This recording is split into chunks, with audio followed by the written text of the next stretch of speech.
अस्सलाम वालेकुम जी। Good morning. कैसे हैं आप सब? उम्मीद करती हूँ सब ठीक ठाक होंगे जी। बस टाइम है यहाँ पे बच्चों के स्कूल का। आजकल चल रहे हैं बच्चों के लास्ट डे स्कूल के, क्योंकि यहाँ पे स्टार्ट हो रही हैं समर हॉलीडेज। जैसे कि मैंने आपको पहले भी अपनी कुछ वीडियोस में बताया है कि यहाँ पे बच्चों की कुछ टाइम में समर हॉलीडेज स्टार्ट होने वाली हैं। तो बस इनका लास्ट वीक चल रहा है स्कूल का, तो कभी बच्चों की पार्टी हो रही होती है, कभी क्या कभी क्या।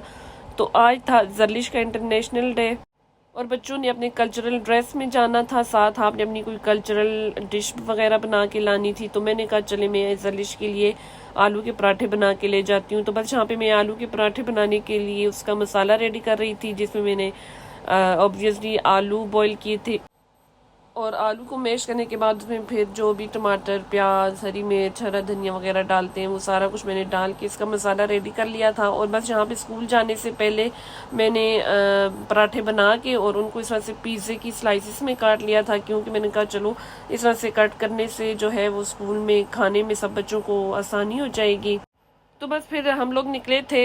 जर्लिश के लिए जाना था, 2:30 बजे उन्होंने बुलाया हुआ था। तो साथ मैंने जिमल को भी रेडी कर लिया था। मैंने कहा चलो ये भी अपना इस तरह का कोई ड्रेस पहन ले। तो जिमल ने भी माशाल्लाह से ये फ्रॉक पहन लिया था। तो जिमल ये फ्रॉक पहन के बहुत ज़्यादा खुश थी, इसको बहुत ज़्यादा अच्छा लग रहा था कि मैंने इस तरह का ड्रेस पहना हुआ है। माशाल्लाह छोटे छोटे बच्चों को भी पता चल जाता है कि हमने कैसी ड्रेसिंग की हुई है, तो उनको खुद ही पता चल रहा होता है कि हमने अच्छा पहना हुआ है जी। तो बस पहुंचे थे फिर हम लोग जलिश की क्लास में, और यहाँ पे जो भी जितने भी क्लास में बच्चे थे सब की मदर्स ने घर से कुछ ना कुछ बना के लाया हुआ था, अपनी अपनी डिशेस। और फिर हम एक यहाँ पे बाउल में डाल के लाए थे। हमने कहा चले थोड़ा थोड़ा सारा कुछ ट्राई करते हैं, देखते हैं कैसा बना हुआ है सब कुछ। अच्छा, ये वीडियो है मेरे पास छोटी सी कल की। तो कल मैं गई थी अपनी फ्रेंड के घर, वो है बांग्लादेश से। तो उनकी डिशेस हमारी डिशेस से थोड़ी सी डिफरेंट हैं, जैसे वो फिश वगैरह खाते हैं। तो मुझे काफ़ी अच्छा लगा, तो मैंने सोचा आपसे भी शेयर करूं जी। खाने में आज मैं बना रही हूँ कश्मीरी सालन, कश्मीरी यखनी, जो भी आप बोल दें। तो ये बनती है योगर्ट से। तो और इसको बनाने के लिए मुझे क्या क्या चाहिए, तो चलिए मैं आपको दिखाती हूँ। उसके लिए सबसे पहले तो मुझे मीट चाहिए। तो वो मैंने मीट ला के धो के रखा हुआ है। उसके अलावा मैंने ये प्याज काट के रखा हुआ है, ये यूज़ करना है। ये कहाँ यूज़ करना है, कब यूज़ करना है, वो भी मैं आपको बताती हूँ। उसके अलावा ये मैंने पीस के रखा हुआ है जी। इसमें लहसुन है, सूखा धनिया है और साथ में इसमें सौंफ है। तो 2 टेबल स्पून जो होते हैं वो धनिया होगा इसमें, और 1 टेबल स्पून मैंने इसमें डाला हुआ है सौंफ। उसके अलावा ये 2 टेबल स्पून जी भी हैं जी चावल है ये। तो ये मैंने इनको बिल्कुल बारीक पीस के रखा हुआ है। और अब ये कैसे और कहाँ पे यूज होते हैं तो ये मैं आपको बताती हूँ। और साथ ये वाली मैंने जोगर्ट्स रखी हुई हैं। तो चलिए मैं स्टार्ट करती हूँ, साथ साथ आपको बताती हूँ कि क्या करना है और इसको पकाने का क्या तरीका है जी। तो सबसे पहले हम रखेंगे प्रेशर कुकर को चूल्हे पे, साथ हम जलाएंगे इसके नीचे चूल्हा। अच्छा जी, अब उसके बाद क्या करना है, ये मैंने मीट रखा हुआ है वॉश करके, इसको मैं डालूंगी। वैसे तो मैंने यूट्यूब पे काफ़ी सारी रेसिपीज देखी हैं। लोग ये जो कश्मीरी सालन होता है इसको बनाने का लोगों का बहुत डिफरेंट डिफरेंट तरीका है। तो मेरा टोटली डिफरेंट है। तो होपफुली आपको अच्छा लगेगा। हम लोग बहरहाल ऐसे ही बनाते हैं, हमारी यही इसकी जो भी रेसिपी है मैं उसी रेसिपी से बनाऊंगी। कुछ लोग ड्राई फ्रूट्स भी डाल देते हैं, मैं ड्राई फ्रूट नहीं डालूंगी बिल्कुल भी। तो खैर मीट डाला था। उसके बाद अब मैं इसमें डालूंगी पानी। पानी आपने अपने हिसाब से डालना है, क्योंकि हर जगह का अपना अपना हिसाब होता है मीट गलने का। तो मेरा ये जो मीट है ये मेरा तकरीबन 12 से 15 मिनट के अंदर अंदर जो है ये अच्छा गल जाता है। तो मैं इसको 12 से 15 मिनट रखूंगी। तो उसके लिए मैं इसमें डालूंगी पानी। अच्छा, ये मैंने इसमें पानी डाला है। उसके बाद ये जो मैंने प्याज काट के रखा हुआ है मैं इसमें प्याज डालूंगी। साथ ये जो मैंने लहसुन, सौंफ और सूखा धनिया जो मैंने पीस के रखा हुआ है ये मैं ऐड कर दूंगी। प्याज इसलिए डाला है मैंने, ये बिल्कुल छोटे छोटे 2 प्याज हैं, वो मैंने सिर्फ इस वजह से डाले हैं कि चलो सालन जो है वो बहुत ज़्यादा पतला ना हो। वैसे तो सालन गाढ़ा करने के लिए एक और चीज़ भी है मेरे पास, वो भी मैं अभी आपको बताती हूँ मैंने कब वो कहाँ यूज़ करनी है। तो प्याज भी है, मैंने उसी वजह से डाला है। ये डालना है और उसके साथ आपने डालना है जी नमक जितना भी आप यूज करते हैं, हस्बे जायका जो भी होता है। तो बस मैंने इसमें डाला है नमक, और अब मैं मिक्स करके तो इसको मैं रख दूंगी जी 12 से 15 मिनट के लिए। तो चलिए इसको बंद करते हैं। अच्छा जी, तो इसमें जो भी योगर्ट पड़ता है, तो योगर्ट की जो ग्रेवी होती है उसको करने के लिए ये मैंने लाए हुए हैं ये योगर्ट्स। तो ये योगर्ट्स तकरीबन 1 kg हो जाते हैं तीनों मिला के। और फिर इसी तरह मैंने 1 kg इसमें मीट भी रखा हुआ है। तो बस मैं अब ये निकालूंगी योगर्ट। ये योगर्ट मैं हमेशा ये वाली यूज़ करती हूँ जब भी मैं ये कश्मीरी सालन बनाती हूँ उसके लिए, या फिर अगर आपने कड़ी बनानी हो तो उसके लिए, क्योंकि ये वाले जो योगर्ट होती है इसमें थोड़ी सी खटास होती है। तो ये कश्मीरी सालन और कड़ी जो होती है ना वो थोड़ी सी खट्टी अच्छी लगती है थोड़ी बहुत। तो दूसरे योगर्ट्स जो होते हैं वो थोड़े मीठे होते हैं, तो मैं यही वाली यूज़ करती हूँ हमेशा। तो मैं ये तीनों योगर्ट्स जो है वो इस बाउल में निकालूंगी जी। तो यहाँ पे मैंने ये देखें ये तीनों बाउल योगर्ट्स के मैंने डाल दिए हैं। उसके अलावा मैंने तकरीबन ये वाले 2 जो फिर बाउल थे पानी के भी साथ में डाले। उसके बाद फिर आप इसको किसी भी मिक्सर से ना इसको मिक्स कर दें।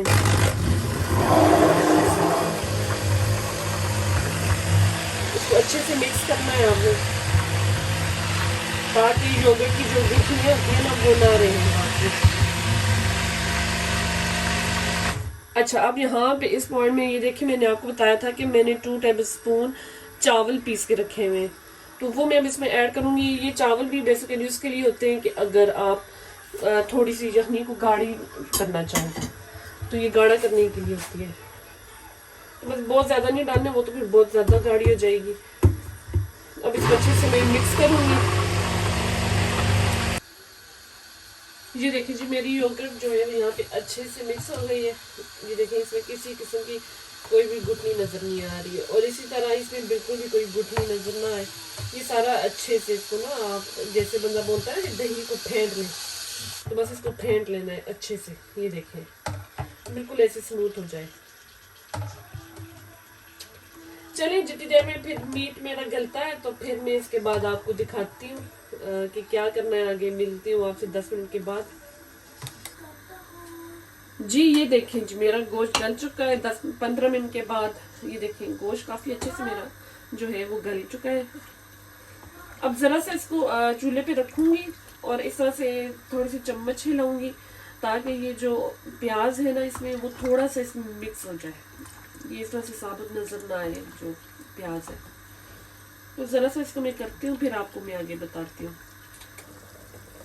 ये देखिए जी मेरा प्याज जो है वो यहाँ पे अब गल चुका है। ये देखिए अब नज़र नहीं आ रहा, पहले जब मैं उठा रही थी तो नज़र आ रहा था प्याज। ये हो चुका है अच्छे से मिक्स। अच्छा, अब आगे अगर आप चाहें तो इस गोश्त को आप किसी भी बर्तन में डाल के साइड पे रख दें और आप योगर्ट का वो रेडी करें। और अगर आप चाहें तो इसको इसी में रहने दें, कोई भी दूसरा पतीला या बर्तन लेके उसमें जो है वो योगर्ट को रेडी कर लें इसमें डालने के लिए। तो मैं ये जो अभी इसमें है पड़ा हुआ गोश्त, तो मैं इसको किसी दूसरे बर्तन में निकालूंगी और यहाँ पे फिर मैं रेडी करूँगी योगर्ट। जी यहाँ पे बस मैंने मीट को निकाल दिया था दूसरे बर्तन में, और साथ मैंने रखा है ऑयल। और जब ऑयल गर्म हुआ तो उसके ऊपर बस आधी सी प्याज मैंने डाली है। अब इसको मैं प्याज को मैं करूँगी ब्राउन, और जब ये ब्राउन होगा तो इसके ऊपर फिर हम डालेंगे योगर्ट। तो चले प्याज ब्राउन हो तो फिर मैं इसको योगर्ट डालती हूँ। ये देखिए जी प्याज मेरी अच्छे डार्क कलर में हो चुकी है। अब इसके ऊपर ये जो मैंने फेंटा हुआ दही है ये डाल दूंगी बस।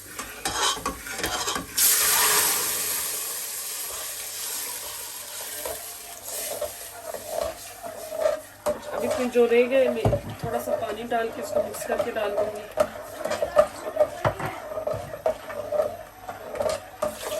अच्छा, अब जब तक इसको योगर्ट को अच्छे तरीके से उबाली नहीं आ जाती तब तक हमने इसको चम्मच हिलाते रहना है, नहीं तो ये फिर फट जाएगा, और योगर्ट फट गई तो बस फिर आपका सालन खराब हो जाएगा। तो बस फिर अब इसका वेट करूँगी मैं जब तक इसको उबाली नहीं आ जाती अच्छे से, जब तक मैं इसमें चम्मच हिलाती रहूँगी। तो चलिए इसकी उबाली आने तक फिर मैं आपको बताती हूँ आगे। जी तो बस जब योगर्ट फिर तैयार हो गई और उसमें मैंने मीट भी सारा मिक्स कर दिया था, तो उसके बाद अब इसको बॉईल करना है यहाँ पे, मतलब पकाना है इसको अच्छे तरीके से उस वक्त तक जब तक आपको लगे कि हाँ जी अब इसका इतना ज्यादा सालन होना चाहिए, मतलब जितनी आपको गाढ़ी चाहिए। अगर ज्यादा पतली चाहिए तो फिर जल्दी बस कर दे, क्योंकि मीट वगैरह तो ऑलरेडी गल चुका हुआ होता है। और अगर आपको गाढ़ी करनी है और जिस हद तक आपने इसको गाढ़ा करना है तब तक आप इसको आप पकाएंगे। तो जब ये फिर रेडी होती है फिर मैं आपको बताती हूँ कि इस पे कौन से मसाले पड़ते हैं। इसमें कोई रेड मिर्च, कोई हल्दी, कुछ भी नहीं पड़ता। इसमें सिर्फ जाएगा काली मिर्चें और गरम मसाला, लेकिन वो बिल्कुल एंड में जब ये बिल्कुल रेडी हो जाता है। तो जब ये फिर रेडी होगा तो फिर मैं आपको दिखाऊंगी।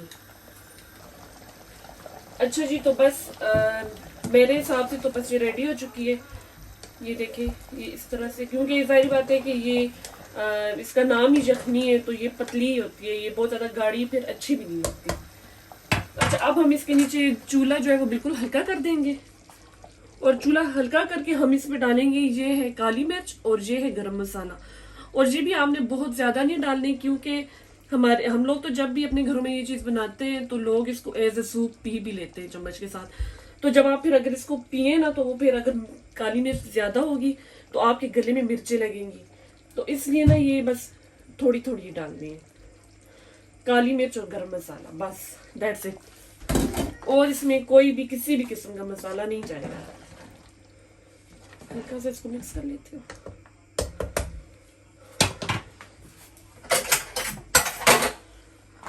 और अब इसको बस 5-6 मिनट जो है ना आप इसको बस फिर दम पे रख दें, ताकि जो मसाला भी हमने एंड पे डाला है वो सारे सालन में अच्छी तरह से मिक्स हो जाए। और बस ये फिर रेडी है। और इसके साथ अगर आप रोटी खाना चाहे रोटी भी खा सकते हैं, लेकिन हम इसके साथ बनाते हैं वाइट चावल। तो बस अब मैं बनाने लगी हूँ इसके साथ वाइट चावल। तो फिर ये जब वाइट चावल भी मेरे रेडी हो जाते हैं और ये यखनी भी रेडी हो जाती है तो फिर मैं आपको इसकी फाइनल लुक दिखाती हूँ।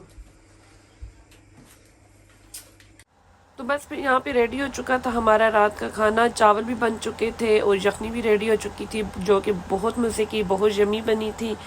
अगर आपको मेरी रेसिपी पसंद आए तो आप ज़रूर इसको ट्राई कीजिएगा, आप लाजमी इसको एंजॉय करेंगे। बस जी खाना खाने के बाद यहाँ पे थोड़ा सा हम निकले थे वॉक करने के लिए। तो यहाँ पे बना हुआ है बच्चों का एक पार्क, तो बस बच्चे पार्क में खेलने के लिए भी चले गए हैं। काफ़ी अच्छा वेदर हुआ है आज भी। ये जो ग्रीनरी होती है ना ये बहुत ज़्यादा अच्छी लगती है गर्मियों में, सर्दियों में तो नहीं, क्योंकि ऐसी जगहों पे फिर सर्दियों में सर्दी भी बहुत ज़्यादा होती है, लेकिन गर्मियों में ऐसी जगह पे बहुत ज़्यादा मज़ा आ रहा होता है। काफ़ी अच्छी सीनरी है सामने। इस वक्त हम हैं थोड़ा सा हाइट पे, तो ये देखें सामने घर वगैरह बने हुए हैं। तो खैर चलें जी, उम्मीद करती हूँ आपको मेरी वीडियो अच्छी लगी होगी। और अगर आपको मेरी वीडियो अच्छी लगी है तो इसको लाइक और शेयर करें और मेरे चैनल को सब्सक्राइब करें। तो मिलती हूँ अपनी नेक्स्ट वीडियो में। इजाज़त दीजिए, अपना ख्याल रखें, दुआओं में याद रखें। अल्लाह हाफिज़।